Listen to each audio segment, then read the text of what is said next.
আসসালামু আলাইকুম। বন্ধুরা, আপনাদের সাথে একটা জিনিস একটু শেয়ার করা দরকার। যারা নতুন এখানে আসছেন ইতালিতে অথবা ইউরোপে, তাদের এই বিষয়টা জানা দরকার। আমার বন্ধুর কাছে কোশ্চেন করে, তুমিও জানো এই বিষয়টা।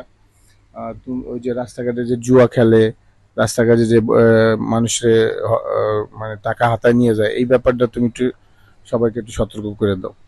আসসালামু আলাইকুম এভরিওয়ান। বিষয়টা হচ্ছে, যারা আছেন আমাদের বাংলাদেশি নেপোলিতে অবস্থিত, তাদের উদ্দেশ্যে কথাটা বলা।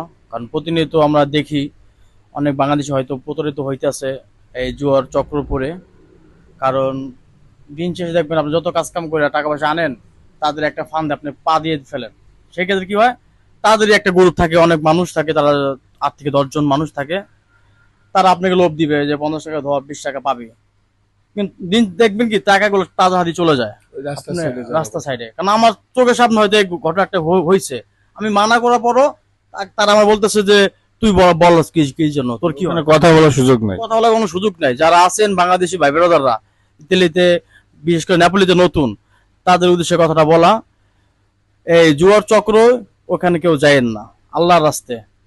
কারণ অনেক কষ্ট করে আপনারা বিদেশে আইছেন, টাকা পয়সা কামাবেন, ফ্যামিলি দিবেন, ফ্যামিলি সুখ করবে। আপনি আপনি টাকা পয়সা কামাই করবেন, দেখবেন জুয়া খেলে আপনি সব টাকা হাইরা যাবেন, বাড়িতে কিছুই নাই। আচ্ছা, ধন্যবাদ সবাইকে। এটা একটা সতর্ক বাণী ছিল। আপনারা এই জিনিসটা মাথায় রাখবেন। আসসালামু আলাইকুম।